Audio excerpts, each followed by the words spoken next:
Hi friends. సినీ సెలబ్రిటీలు, రాజకీయ పార్టీలపై జోస్యాలు చెబుతూ పాపులర్ అయిన ఆస్ట్రాలజర్ వేణుస్వామికి ఇటీవల మహిళా కమిషన్ నోటీసులు జారీ చేసిన విషయం తెలిసిందే.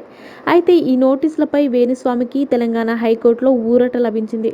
ఇటీవల నాగచైతన్య, శోభిత నిశ్చితార్థ వేడుకలకు జరగగా కొన్ని గంటల వ్యవధిలోనే వేణుస్వామి వారి వైవాహిక జీవితంపై సంచలన జోస్యం చెప్పారు.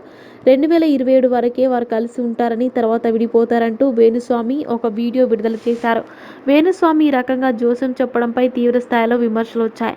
అయితే ఆయన చెప్పిన జోస్యంపై తీవ్ర అభ్యంతరం వ్యక్తం చేస్తూ తెలుగు ఫిలిం జర్నలిస్ట్ అసోసియేషన్తో పాటు దాని అనుబంధ సంస్థ Telugu film digital media association Telangana మహిళా కమిషనర్కు వేణుస్వామిపైన ఫిర్యాదు చేశారు. ఫిర్యాదు స్వీకరించిన మహిళా కమిషనర్ చైర్పర్సన్ నేరెళ్ల శారద వేణుస్వామికి నోటీసులు జారీ చేసింది. మహిళా కమిషన్ నుంచి విచారణ ఎదుర్కోవాల్సి రావడంతో ఆ నోటీసులను సవాల్ చేస్తూ వేణుస్వామి హైకోర్టును ఆశ్రయించారు. వేణుస్వామి పిటిషన్ను విచారణకు స్వీకరించిన తెలంగాణ హైకోర్టు కీలక వ్యాఖ్యలు చేసింది. నాగచైతన్య, శోభితకు లేని సమస్య మీకెందుకు అంటూ ఫిలిం జర్నలిస్ట్ అసోసియేషన్ను ప్రశ్నించింది.